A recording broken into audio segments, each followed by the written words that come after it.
மின்னழுத்தம் மற்றும் மின்னழுத்த வேறுபாடு. நீரோட்டம் மற்றும் காற்றோட்டம் பத்தி நம்ம ஏற்கனவே படிச்சிருக்கோம். ஒரு திண்ம பொருள்ல இரண்டு புள்ளிகளுக்கு இடையே வெப்பநிலை வேறுபாடு இருந்தா மட்டும்தான் அது வழியா வெப்பம் பாயும் அப்படிங்கிறது நமக்கு ஏற்கனவே தெரியும். அதே மாதிரி தான் ஒரு கடத்தியில ரெண்டு புள்ளிகளுக்கு இடையில மின்னழுத்த வேறுபாடு இருந்தா மட்டும்தான் அந்த கடத்தியில மின்னோட்டம் பாயும். ஒரு கடத்தியில மின்னோட்டம் உயர் மின்னழுத்த புள்ளியிலிருந்து குறைந்த மின்னழுத்த புள்ளிக்கு பாயும். அதாவது நமக்கு ஏற்கனவே தெரியும் எப்படி தண்ணி பிரஷர் அதிகமா இருக்கிற இடத்துல இருந்து கம்மியா இருக்கிற இடத்தை நோக்கி போகுதோ, அதே மாதிரி எப்படி ஹீட் ஜாஸ்தியா இருக்கிற இடத்துல இருந்து குறைவா இருக்கிற இடத்தை நோக்கி போகுதோ. இப்போ ஃபார் எக்ஸாம்பிள் உங்களுக்கு தெரியும், இப்போ ஒரு ஏதாவது ஒரு மெட்டல் நம்ம அடுப்புல ஹீட் பண்றோம் அப்படின்னா, அப்போ அந்த அடுப்புல ஹீட் பண்ற பகுதி முதல்ல ஹீட் ஆக ஆரம்பிக்கும். நம்ம கையில பிடிச்சிருக்கிற பகுதி கூலா இருக்கும். கொஞ்ச நேரம் ஆக அந்த ஹீட் அப்படியே பரவி நம்ம கை வரைக்கும் வரும் இல்லையா, மெட்டலா இருந்ததுன்னா. ஸோ அந்த மாதிரி ஹீட் அதிகமான இடத்துல இருந்து ஹீட் குறைவான இடத்தை நோக்கி தான் போகும். அதே மாதிரி தண்ணி அப்படிதான், ப்ரெஷர் அதிகமா இருக்கிற இடத்துல இருந்து குறைவா இருக்கிற இடத்தை நோக்கி அது பாயும். அதே மாதிரி தான் இந்த மின்னழுத்தமும். இந்த மின்னழுத்தம் அப்படிங்கிறது எப்படி அப்படின்னா, ஒரு கடத்தியில இரண்டு புள்ளிகளுக்கு இடையே அந்த மின்னழுத்த வேறுபாடு இருந்தா மட்டும்தான் அந்த கடத்தில மின்னோட்டம் பாயும். அப்போ அதே மாதிரி தான் எங்க அதிகமா இருக்கோ அங்கிருந்து குறைவான இடத்தை நோக்கி தான் பாயும். எனவே மின்னோட்டம் உயர் மின்னழுத்த புள்ளியிலிருந்து குறைந்த மின்னழுத்த புள்ளிக்கு தான் பாயும். இதை அதோட வாட்டர் அனாலஜியை வச்சு எப்படி அப்படின்னு சொல்லியிருக்கோம்.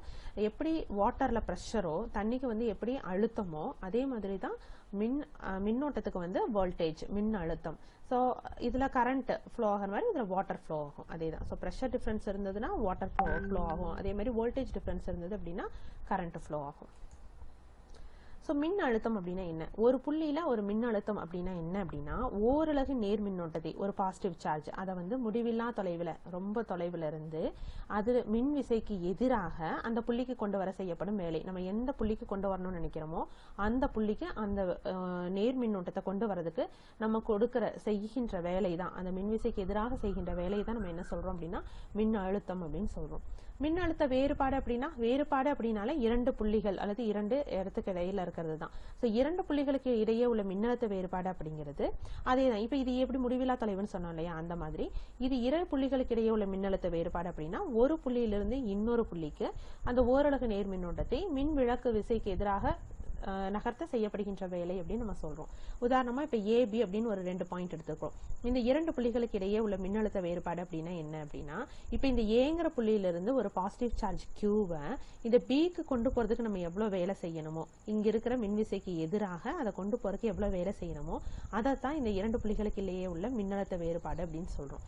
இதை என்ன சொல்லலாம் அப்படின்னா, மின்னழுத்த வேறுபாட சமன்பாடா எப்படி சொல்லலாம் அப்படின்னா, மின்னழுத்த வேறுபாடு அப்படிங்கிறது செய்யப்பட்ட வேலை அதுக்கப்புறம் டிவைடட் பை மின்னோட்டம். சோ இந்த மின்னோட்டத்தை அந்த ஒரு புள்ளியிலிருந்து இன்னொரு புள்ளிக்கு கொண்டு வர செய்யப்பட்ட வேலை தான் என்ன அப்படின்னா மின்னழுத்த வேறுபாடு. சோ இரண்டு புள்ளிகளுக்கு இடையே உள்ள மின்னழுத்தங்களுடைய வேறுபாட்டையும் மின்னழுத்த வேறுபாடு நம்ம சொல்லலாம். இப்போ ஒரு புள்ளியில இப்ப ஏ புள்ளியில இருக்கிற மின்னழுத்தத்தை VAனும் Bல இருக்கிறது VBன்னு எடுத்துட்டோம்னா, இப்ப VA மைனஸ் டிஃபரன்ஸ் VBன்னு வச்சுக்கோங்களேன். எது பெருசோ அதுல இருந்து சின்னதை மைனஸ் பண்ணோம் அப்படின்னா அந்த இரண்டு புள்ளிகளுக்கு இடையே உள்ள மின்னழுத்த வேறுபாடு கிடைக்கும். VA மைனஸ் VB, இப்போ VA பெருசா இருந்ததுன்னா இதுல இருந்து மைனஸ் பண்ணணும். VB மைனஸ் VA, இப்போ VB பெருசா இருந்ததுன்னா அதுல இருந்து மைனஸ் பண்ணணும். சோ மின்னழுத்த வேறுபாடு அப்படிங்கிறது VA டிஃபரன்ஸ் VB அப்படின்னு நம்ம எடுத்துக்கலாம். அடுத்தது வோல்ட். மின்னழுத்தம் மின்னழுத்த வேறுபாடு இரண்டினுடைய SI அலகுமே வோல்ட் தான்.